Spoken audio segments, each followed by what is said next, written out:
안녕하세요. 경쌤입니다. 오늘은 글쓰기에 대해서 말씀드리고자 해요. 글쓰기는 예전에 말씀드린 것처럼 굉장히 고차원적인 사고력을 필요로 하는 활동인데요.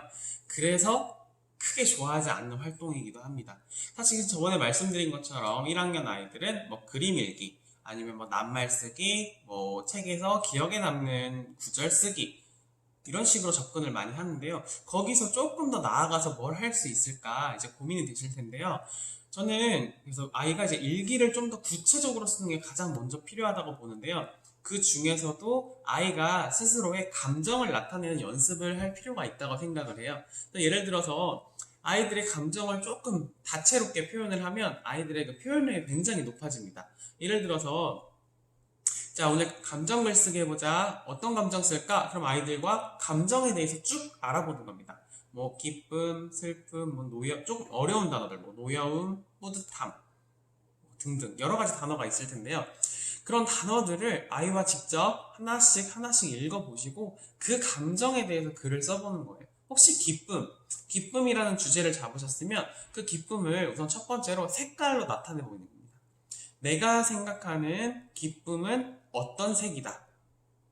예를 들어서 내가 생각하는 기쁨은 파란색이다. 그럼 아이들이 이유를 말할 거예요. 왜 파란색이야? 그러면 제가 왜 그렇게 생각하냐면 파란색은 예를 들어서 뭐 시원한 해수욕장 가서 수영하는 게 생각납니다. 이렇게 말을 하고 쓸 수도 있어요. 그 다음 첫 번째로 방금 제가 색깔로 나타낸다고 말씀드렸죠? 그럼 색깔로 나타내서 쭉 글을 써요. 그럼 어느덧 벌써 한 줄, 두 줄, 많게는 세 줄까지도 쓸 수 있어요. 감정에 대해서.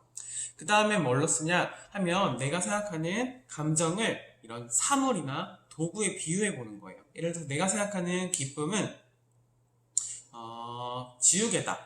그러면 왜 기쁨이 지우개야? 그러면 슬픈 일을 지워내는 그게 기쁨이라고 생각하기 때문입니다. 라고 아이가 또 말을 하면 그거에 대해서 또 글을 쓸 수 있는 거예요. 이처럼 아이가 가장 기본적으로 느끼는 태어날 때부터 얼마 지나지 않으면 바로 그 기분을 느끼잖아요, 아이들이. 그 기분을 자기가 흔히 알고 있는 색과 사물로 표현해보는 연습을 통해서 글쓰기 자신감을 키울 수 있습니다. 네, 이렇게 해서 자신감을 좀 아이가 키웠다면 그 다음으로 아이와 함께 할 수 있는 활동으로는 이제 글씨 쓴 거를 읽는 거예요.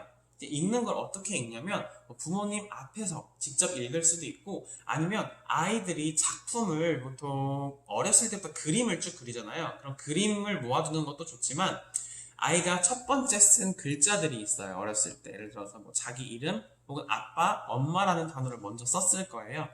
그 단어들을 이렇게 쭉 포트폴리오처럼 모으는 거예요.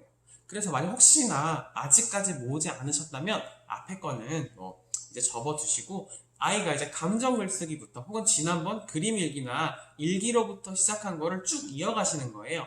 그래서 아이가 예를 들어서 종이에 이렇게 쭉 썼으면 그걸 그대로 뭐 이렇게 파일철 사서 끼셔도 되고요. 아니면 난 좀 더 선명하게 보관하고 싶다. 그럼 아이가 쓴 글들을 날짜 쓰셔가지고요. 쭉 모아서 그 사진 출판 이렇게 개인적으로 만들 수 있는 사이트들 다 아시죠? 네, 제가 말씀드릴 순 없고 검색하면 바로 나오잖아요. 거기다가 그동안 쌓인 사진 뭐 한 50장, 100장 아이 작품을 이렇게 쭉 넣어서 그거를 인화해서 이렇게 기념으로 가지고 있는 거예요.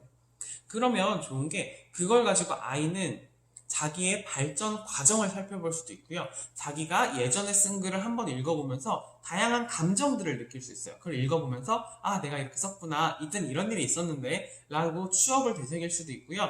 혹은 나 예전에 이거밖에 못 썼어? 지금 다시 쓰면 더 잘 쓸 수 있는데 라고 하면서 글쓰기가 좀 더 발전될 수도 있는 거예요.